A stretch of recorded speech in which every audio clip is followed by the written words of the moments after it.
The leak in apartment 4B had been dripping for 9 days, and the man who could have bought the entire building twice over sat on the floor with a borrowed wrench and could not stop it. Water came down the back of the cabinet in a thin, steady line, and Daniel Reyes, who that morning had read a quarterly report projecting his company's value past $2 billion, knelt in a puddle in a pair of jeans he had bought at a thrift store and felt for the first time in years completely useless. He had told himself this would be simple. Live like one of them for 30 days. See the buildings the way the people inside them saw them, then go home. What he had not counted on was that the woman who owned the building, the woman whose name was on the lease he had signed under a name that was not his, would knock on the door an hour later, look at the puddle and the ruined wrench and his helpless face, and laugh, not cruelly, but with the tired warmth of someone who had seen far worse and survived it. She had no idea who she was laughing at, and he was beginning to suspect he had no idea who she was either. Her name was Tasha Brooks, and at 34 she had been awake since 4 that morning. By the time she climbed the stairs to 4B, she had already worked 1 full shift and was due at another in 90 minutes. She owns the building the way a person owns a sinking boat, which is to say she owned every problem in it and almost none of its worth.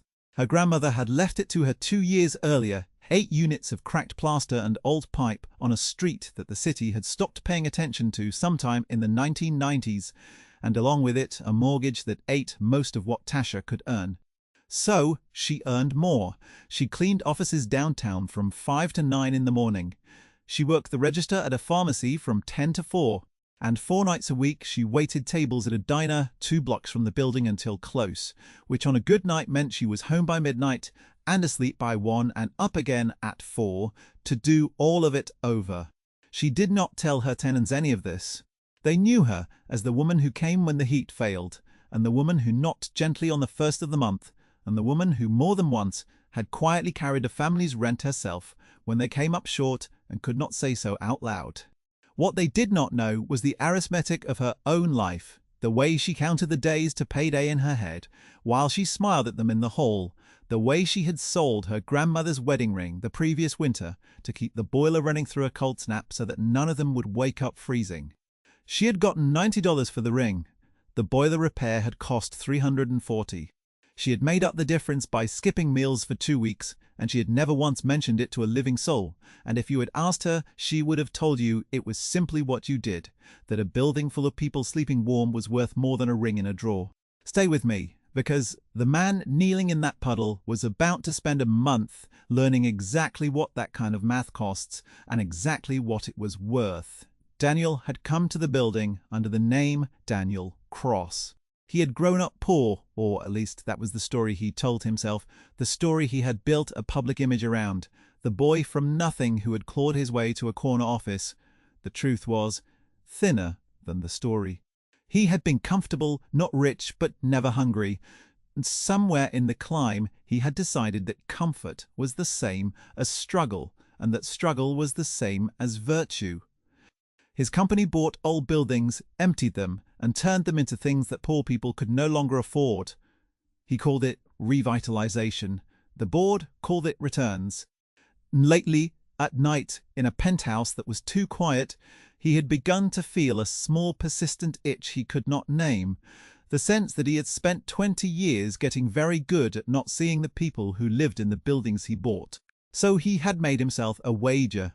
1 month as a tenant in exactly the kind of building his firm was about to acquire, a block of 8 units his analysts had already flagged for purchase and demolition. He would learn the place from the inside. Then he would sign the papers and feel nothing, the way he always did. He had expected squalor and resentment. He had expected to be lied to and overcharged and to leave with his assumptions confirmed. Instead, on his first night, Tasha had knocked on his door with a foil-covered plate because she had noticed he had moved in with nothing but 2 duffel bags and no groceries. The knock had come at 9, just after her cleaning shift and before her register shift, the one narrow seam in her day, and she had spent it climbing 4 flights to feed a stranger.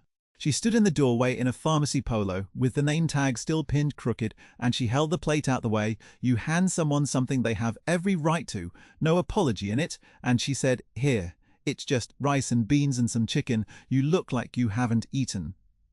End quote. The foil was warm against his fingers. He started to say he was fine. He didn't want to put her out, and she had already turned, already 3 steps down, and she called back over her shoulder without slowing, "Everybody's fine until they eat." And then she was gone. The third stare from the bottom announcing her departure. And he was alone in the doorway with the smell of cumin and a thing moving in his chest that he did not have language for. He carried the plate to the card table, that was the only furniture in the unit, and he ate standing up because there was no chair. He ate every bite. The rice had been cooked with something, a bay leaf maybe, the way a person cooks when they are cooking for people they love, and not just for fuel. And the chicken had been seasoned by someone who had done it 10,000 times and could do it in the dark, which she probably had. He had eaten in restaurants where a single plate cost more than this woman likely made in a week, rooms where the waiter described the provenance of the salt. None of it had tasted like this, because none of it had tasted like being seen. He sat down on the floor afterward, with his back to the wall, and held the empty plate in his lap for a long time. And he thought about the spreadsheet on his phone, with this building's address in it, the address that ended in a recommendation to acquire. And he could not make the two facts sit in the same room, the warm plate and the cold line of type. And so he did the thing he was best at. He told himself it was an anomaly. He told himself she wanted something. He was wrong about both, and some part of him already knew it. The days accumulated, and so did the small specifics that he had never had to notice before. He learned that the hot water ran out by 6:30 if you weren't first in line. He learned that the third stair from the bottom announced everyone who came and went. He learned the rhythm of Tasha's impossible schedule by the sounds of it. The door at 4 in the morning, the door again at 9, the door at 10, the late return near midnight. And he began, without deciding to wait up, just to confirm she had made it home. He learned that her son, a quiet 7-year-old named Marcus, did his homework at a card table in the diner's back booth on the nights there was no one to watch him, and that the other waitress, an older woman named Renee, kept an eye on the boy and slipped him pie she rang up as waste. He learned that the building's residents were not the abstractions in his analyst spreadsheets. They were Mr. Okafor in 2A, who had taught high school chemistry for 30 years and now could not afford his own former neighborhood. They were the Delgado family in 3C, 4 people in a 1-bedroom, the children sleeping head to foot. They were people and they had names, and Tasha knew every one of them. What undid him, slowly, was not the hardship. He had seen hardship before, from a distance, the way you see weather through a window from a heated room. What undid him was the grace. He watched Tasha come home past midnight on her feet for 18 hours and still stop in the hall to ask Mr. Cole Okafor about his blood pressure, and not the polite way, the real way, leaning in to hear the number, telling him to cut the salt, promising to pick him up the low-sodium broth on her pharmacy break. He watched her knock on the Delgado's door on the 1st of the month and come away with her hand empty, and he understood only later, from Renee, that she had told them to pay when the husband's hours came back, that she would carry it in the meantime, that carrying it meant she herself would go without something, and that she had said none of this out loud to anyone. He watched her stand in the laundry room at 11 at night, folding a stranger's clothes that had been left in the dryer, not because anyone asked, but so they would not be sitting there damp and forgotten in the morning. He had built his entire fortune on the quiet certainty that people were underneath everything. Transactions, that everyone was running a ledger, and the only question was, who ran theirs more cleverly? This woman was disproving it in front of him every single day, and the thing that wrecked him was that she did not know she was being watched, which meant none of it was performance. It was simply who she was, when she believed no one with any power over her was in the room. He had spent 20 years being the one with all the leverage in every room he entered, and he was only now learning what people looked like when they thought he wasn't there. He tried, in his clumsy way, to help. He fixed the leak in 4B. Finally, after watching 3 videos on his phone in the stairwell where the signal worked, and when the drip finally stopped, he sat on the wet floor and felt a satisfaction more complete than any deal he had ever closed, which frightened him a little. He carried groceries up 4 flights for Mrs. Gren, Okafor, and learned that her husband had once explained the periodic table to 1,000 teenagers and now explained gently to his wife which pills were for the morning and which for the night. He started buying a little extra at the corner store, a second bag of rice, an extra dozen eggs, and leaving them where they might be found, and he was bad at it. He left them too obviously, and people were not stupid, and a quiet understanding began to move through the building that the new man in 4B had less sense than money, which was funnier than they knew. One slow Tuesday at the diner, he sat down across from Marcus at the card table in the back booth while the boy frowned at a worksheet. And the boy did not look up, just slid the paper toward him and said, "I hate borrowing." Daniel said, "Borrowing what?" And Marcus said, "In subtraction. When the top number's too small and you have to go take from the next one. I hate it. It feels like cheating." And Daniel, who had borrowed against buildings and futures and the goodwill of people he never intended to repay, looked at the row of figures and felt the word land somewhere it had no business landing. He showed the boy how the 10 came over, how the column next door gave up what it had so the small number could stand, and Marcus worked 3 problems in a row and then looked up with that flat, 7-year-old directness that has no mercy in it and asked, "Are you poor too?" The diner hummed around them, the fry cook calling an order, Renee laughing at the counter. Daniel could have ended this child's mother's exhaustion with a single phone call from the parking lot. He said, "Yeah, buddy, I'm figuring it out, same as everybody." Marcus nodded as if that were the most ordinary thing in the world, because to him it was, and went back to his subtraction, and Daniel sat there holding a pencil and understood that he was the column next door, full of everything, giving up nothing, and that a 7-year-old had just described his entire life in a word and called it cheating. He told himself the lie was to protect the experiment. He knew even as he told it that he was hiding because the truth had become unbearable, because every day he wore the name Daniel Cross. He was lying to the only people in years who had treated him like he mattered. The thing he did not know, the thing none of them knew, was that the clock was already running on the building itself. His own company, operating exactly as he had set it in motion, was weeks from finalizing the purchase that would put Tasha out and turn the units into luxury rentals. He had flagged this building himself. His signature, in a manner of speaking, was already on its demolition. He had walked into the place to confirm a decision, and instead, the decision had begun, very quietly, to break his heart. There came a night, near the end of his 2nd week, when he sat on the floor of 4B with his back against the wall. He had failed to keep dry and did the math the way Tasha must do it every day. The mortgage, the 3 jobs, the boy, the ring she did not have anymore, which he had learned about, not from her, but from Renee, who had mentioned it the way you mention weather, the winter she sold her grandmother's ring to keep us all warm, and never said a word. He sat on that floor and understood that he was the storm bearing down on the one good thing he had found, and that he had built the storm himself. Things tightened the way they do, slowly and then all at once. One evening, Tasha did not come home until almost 2, and when she finally climbed the stairs, she was moving carefully, one hand on the rail. The way a person moves when standing up has become a decision.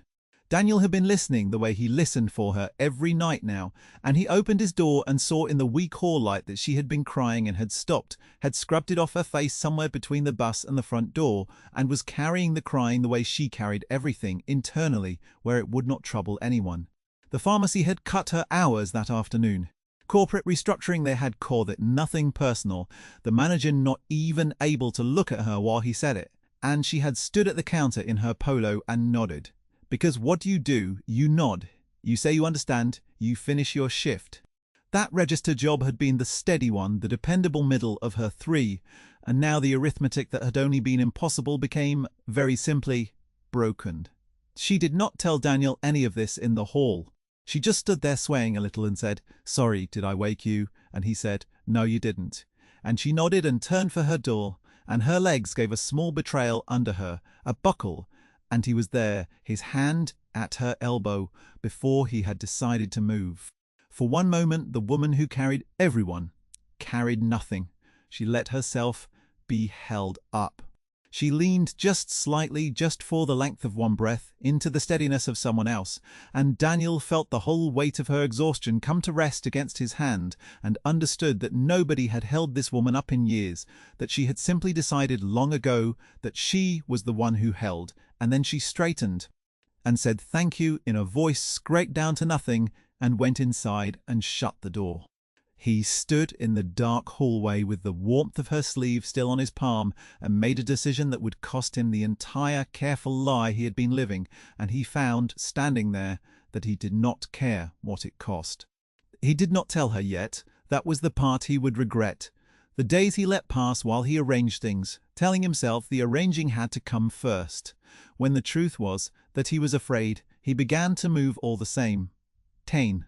He called his assistant from the stairwell. At 6 in the morning, the only private hour he had, the signal flickering by the window where the cold came through, and he kept his voice low because the walls were thin and the truth was dangerous. Pull the acquisition file on the building, he told her, every document, and flag it. Find out who holds a mortgage on it. The name on it is Brooks, Tasha Brooks. Find out what the payoff is. And do all of it quietly, he said. No memos, no calls to the team, just you and me. His assistant, who had worked for him for 9 years and had learned never to ask, asked anyway, "Is everything all right?" And he looked down the empty stairwell at the third stair from the bottom and said, "No, but it's going to be," and hung up. In the meantime, he kept living in 4B. He kept eating the dinners Tasha still occasionally left at his door, even now that her own hours had been cut, which nearly broke him every time, the foil-covered plate appearing while she herself went thin, and he started leaving things at her door in return. Groceries he claimed he had overbought, a winter coat for Marcus he said a cousin had outgrown. Small lies wearing the shape of kindness. She accepted them because she had spent her whole life giving and did not quite know how to be on the other end of it, and she would catch him in the hall the next morning and say, "You didn't have to do that," and he would say, "It was just sitting there," and they would both pretend to believe him, and it was, in its strange, crooked way, the closest thing to honesty he had managed in years. There was a girl who worked the diner's front counter, 19 and sharp-eyed, named Keisha, and it was Keisha who nearly blew it all open. She had a cousin who worked in commercial real estate, and one slow afternoon she was scrolling on her phone behind the register and stopped and looked up at Daniel, sitting in the back booth in his thrift store coat, helping Marcus with a worksheet, and looked back down at her phone, and her face did a complicated thing. She had found a photograph. A man in a suit at a ribbon cutting, scissors in hand, the founder of the very firm that everyone on the block had been whispering about for weeks, the company that was buying up the street one building at a time and turning families into relocation statistics. The man in the suit had a different name printed under it and a sharper haircut and a $1,000 smile. It was him all the same, the eyes were the same, the set of the jaw, the way he held his shoulders. Keisha did not say anything that day, and she did not say anything the next. She was 19 and she had already watched a fair number of people perform goodness for an audience, and she decided to do the harder thing, which was to watch and find out whether this one was performing. She watched him carry a tray for Renee when her wrist was acting up and not wait to be thanked. She watched him quietly pay for a stranger's coffee and tell the cook to keep it off the ticket. She watched him sit with a 7-year-old over subtraction, night after night with no one applauding, and she weighed all of it against the photograph, and she kept his secret a few days longer than maybe she should have, because she had decided that whatever he was coming apart over it on his own, and that some reckonings are better arrived at than delivered. The truth came out the way these things do, not when you plan it, but when the world forces your hand. It was the first of the month again. Tasha climbed the stairs with the rent envelopes in her bag, the ones her tenants had managed to put together, and she was short, badly short, the broken arithmetic finally catching up all at once.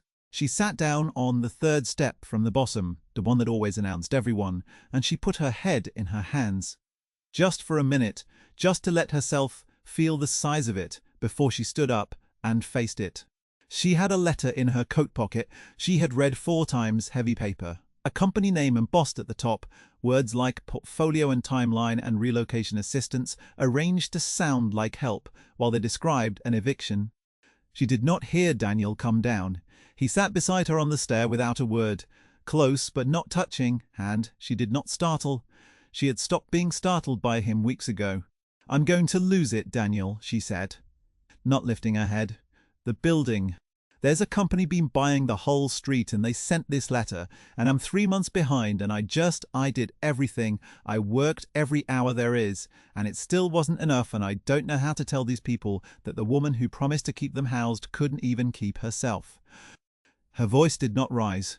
It went the other way, went small and flat, which was worse. And Daniel Cross, who was not Daniel Cross, sat on that stair and felt the lie come apart in his chest, like a seam giving way, and he said, very quietly, "Tasha, I have to tell you something, and I need you to let me finish before you decide what it means."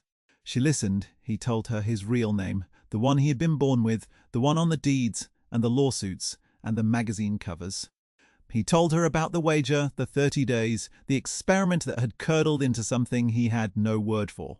He told her that the company in the letter was his, that the building had been on his list, that he had flagged it himself with a recommendation to acquire before he had ever met her, before he had eaten her rice and beans, before he had learned the sound of her door at 4 in the morning.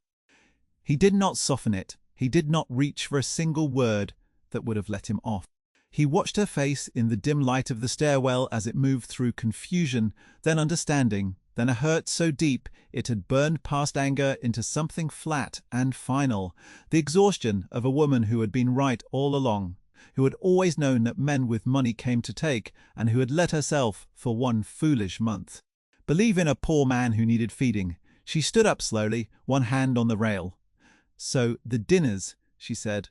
"The homework. My son. That was you. Getting your money's worth, doing your little study." Her voice broke on the last word, and she hated that it broke. He could see her hating it. He stood too, and he said, No. That was the only true thing in any of it." She looked at him for a long moment, this stranger, wearing a poor man's coat in her grandmother's building, and she said, "I have to go to work." And she walked out the front door into the cold and left him standing on the stair that announced everyone, having finally, after a month of silence, announced himself. He thought he had lost it, and he had earned losing it. And for 2 days, she did not speak to him. He moved through those 2 days like a man under water, the sounds of the building reaching him muffled and far away. The door at 4, the door at 9, the door near midnight, each one a small mercy that told him she was still alive and still working, and still, somewhere in the city, not his, to fix. He could have simply left. He could have gone back to the penthouse and the quarterly reports, and the life where no one knew his door or his footsteps on a stair, and the old Daniel, the one who had walked in a month ago, would have done exactly that, and called it clean exit. Instead he stayed because leaving would have been the final proof that she was right about men like him, and because he had found, in a building of cracked plaster and old pipe, the only thing he had ever owned that he could not have bought and could not replace. So he went to work. And not the lie this time. The truth. 3 days later, he sat in a glass conference room 40 floors above a city he had never really looked at, back in a suit that fit him perfectly and felt like a costume now, and he told a board of directors that the building on Halstead was off the list, permanently. They thought they had misheard. He said it again. The numbers people pulled up the numbers, the returns, the deal would have generated, the projected yield after conversion. And they put it on a screen as if the size of it would change his mind, and he looked at the figure, 8 zeros of reasons to do the easy thing, and he said it out loud so there would be no confusion. And then he said, "I've decided that some things aren't for sale, and that building is one of them." A man he had known for 15 years asked him, carefully, if he was feeling all right, the way you ask someone whether they have had a stroke. Daniel said he had never felt better in his life, which was true, and which alarms them more than anything else he could have said. He watched them decide around the long table that he had lost his mind, that grief or guilt or some midlife unraveling had gotten to him, and he found that he did not care at all, that their certainty about what a sane man wanted no longer had any power over him, and that this, more than the money, more than the building, was the thing the month had given him. Killing the deal was the easy part, the part that money could do. The hard part was the woman on the stair, and money could not fix that, and he knew it. So he did the one thing his whole life had not prepared him for. He told the truth and asked for nothing. He waited for Tasha outside the diner at close-in, the cold in his own clothes finally, no costume. And when she came out tired and saw him, she stopped in the spill of light from the window, the wet sidewalk shining under the street lamp, and he did not move toward her. He said it from where he stood, 10 feet away, hands at his sides, because she got to choose the distance. "Now the building is safe," he said. "I killed the sale this morning. The mortgage is handled, the back payments, all of it, and before you say anything, I need you to hear that I did that, whether or not you ever speak to me again. Because it was wrong. It was always wrong. And meeting you is the only reason I finally know it. That part is done. You don't owe me anything for it." She stood very still, her breath clouding, and she did not say thank you because thank you was not the size of what was happening. He waited, and because she was still standing there, he said the harder thing, the thing that cost more than the building.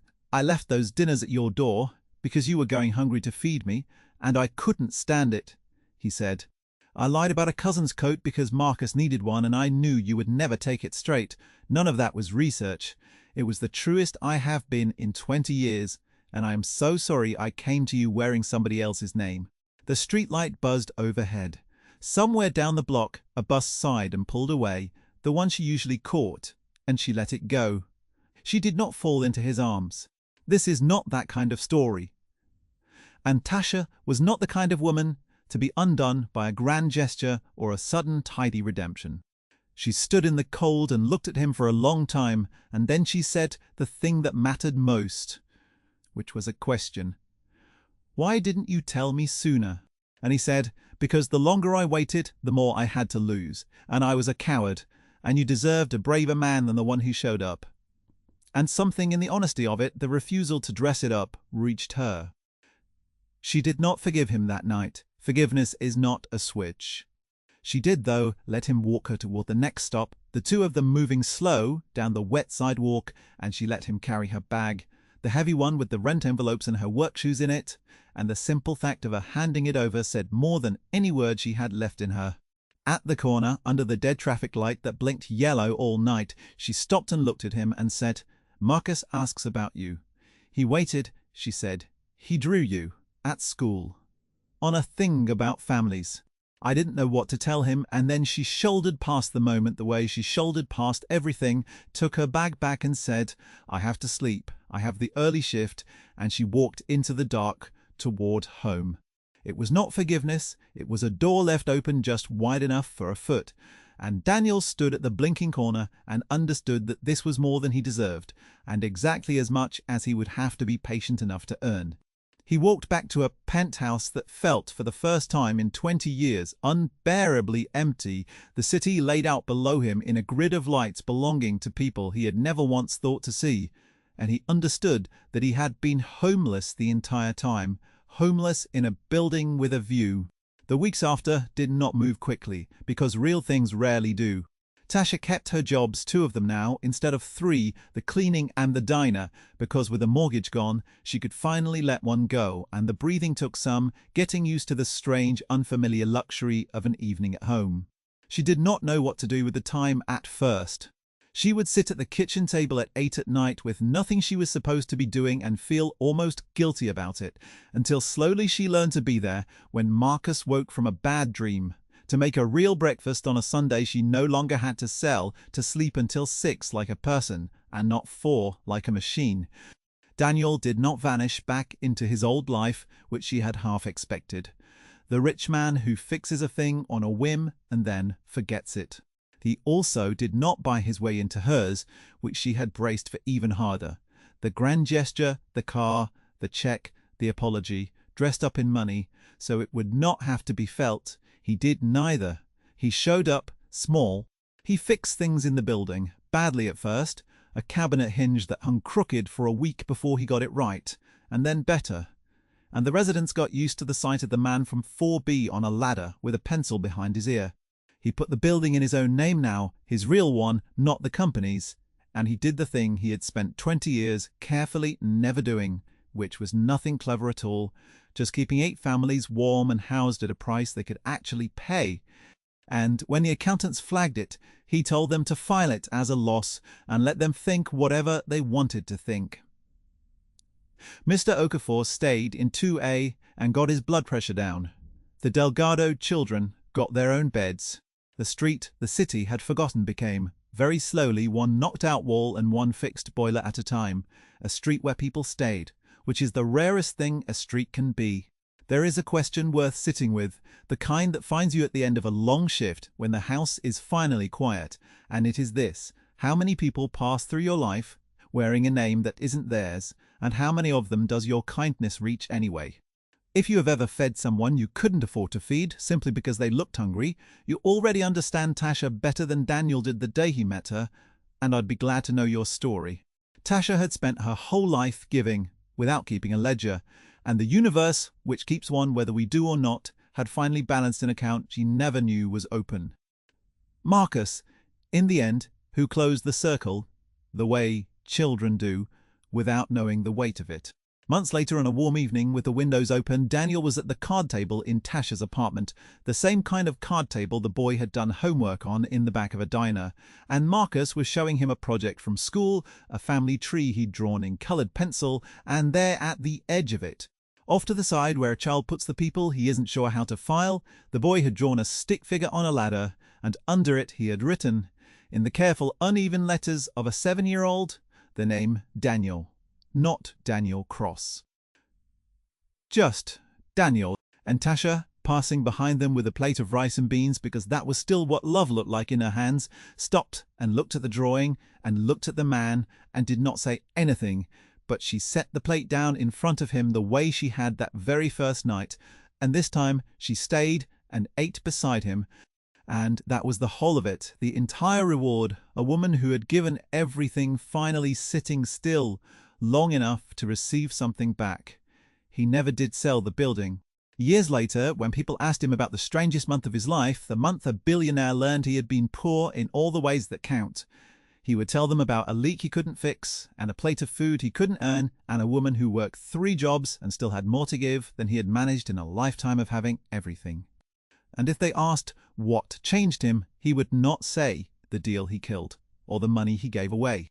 He would say it was a stare that announced everyone, and the night he finally let it announce him, and the door that a tired woman, against all her better judgment, had left open just wide enough. The ring was gone and could not be bought back. He had tried, and she had told him no.